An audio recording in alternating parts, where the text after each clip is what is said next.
Prima sospesa, poi licenziata con l'accusa di essere una furbetta del cartellino, protagonista una dipendente del comune di Curtarolo ad incastrarla alle videocamere di videosorveglianza cittadine che l'avevano ripresa in più occasioni fuori dal municipio in orario di servizio oppure in giro per il paese mentre risultava essere in malattia. La dipendente comunale dopo il provvedimento si era opposta rivolgendosi al garante della privacy che ha accolto il suo reclamo, sanzionando con 15.000 euro il comune di Curtarolo, contestando un trattamento illecito dei dati personali. Sotto accusa per il garante le immagini di videosorveglianza delle telecamere che hanno ripreso la donna mentre pranzava al bar nonostante fosse a casa in malattia o mentre usciva dal comune in orario di lavoro. Contestato anche un video registrato con il cellulare da un altro dipendente comunale e inviato alla sindaca Martina Rocchio. La prima cittadina si dice dolorata per questa vicenda e spiega di aver agito in buona fede ed esclusivamente per il bene dell'ente. È una pagina dolorosa che volevo, come dire, chiudere in breve.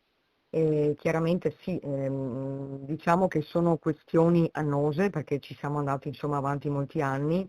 Dal mio insediamento mi è stato appunto fatto presente una serie appunto di atteggiamenti di una delle dipendenti del comune di Curtarolo e di conseguenza ho cercato insomma di attivarmi.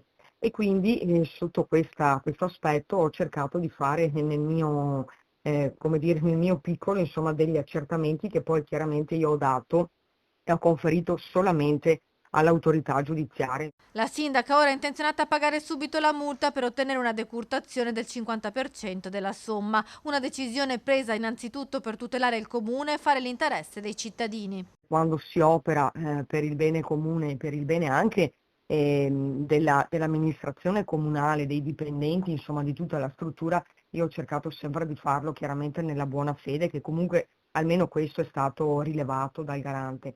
E vabbè, chiaramente ora insomma eseguiremo quello che sarà necessario fare.